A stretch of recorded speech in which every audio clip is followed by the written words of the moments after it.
আপনি কি জানেন নীলতিমিরা কেন আত্মহত্যা করে? রহস্যজনক সমুদ্রতলে লুকানো রয়েছে এমনই কিছু প্রাণী যাদের অনুভূতি বোঝা আমাদের জন্য দুঃসাধ্য ব্যাপার। এমনই এক প্রাণী হলো নীলতিমি, যাদের রয়েছে আবেগ, অনুভূতি, এমনকি রয়েছে অপর সঙ্গীর প্রতি প্রবল মায়া। তিমিকে সাধারণত বলা হয়ে থাকে সমুদ্রের দানব। এরা কেবল এদের বুদ্ধিমত্তা নয়, বরং পরিচিত এদের একে অপরের প্রতি মমতা, শোকের বহিঃপ্রকাশের জন্য। পরিবারের জন্য শেষ চেষ্টা করতে এদের যে লড়াই, তা জানলে যে কারোরই হৃদয় ছুঁয়ে যাবে। নিজের পরিবারকে বাঁচানোর জন্য লড়াই করলেও এরা নিজেকে একসময় মৃত্যুর দিকে এগিয়ে নিয়ে যায়। পৃথিবীর সাথে সকল মায়া এরা স্বেচ্ছায় পরিসমাপ্তি মেনে নেয়। আর তাই অনেকের মনে কৌতূহল তৈরি হতে পারে, কেন তারা স্বেচ্ছায় মৃত্যুর দিকে পা বাড়ায়।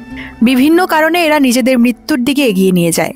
এর মধ্যে একটি কারণ হলো বৃদ্ধ হয়ে যাওয়া কিংবা অসুস্থ হয়ে যাওয়া। নিজের সময় ঘনিয়ে আসছে এমনটা অনুভূত হলে এরা পানির একেবারে গভীরে চলে যায়।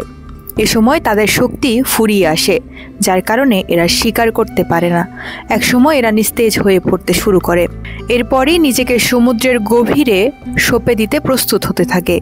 তিমি মারা গেলে এদের দেহ সমুদ্রের নিচে চলে যায়। তখন অন্যান্য প্রাণী একে ধীরে ধীরে খেয়ে ফেলে। ফলে সমুদ্রের নিচে থাকা এসব প্রাণীর বেঁচে থাকার মাধ্যম হিসেবে তৈরি হয় তিমির এই মৃতদেহ। আর এভাবেই মৃত্যুর পরও এরা নিজেকে বিলিয়ে দিতে থাকে।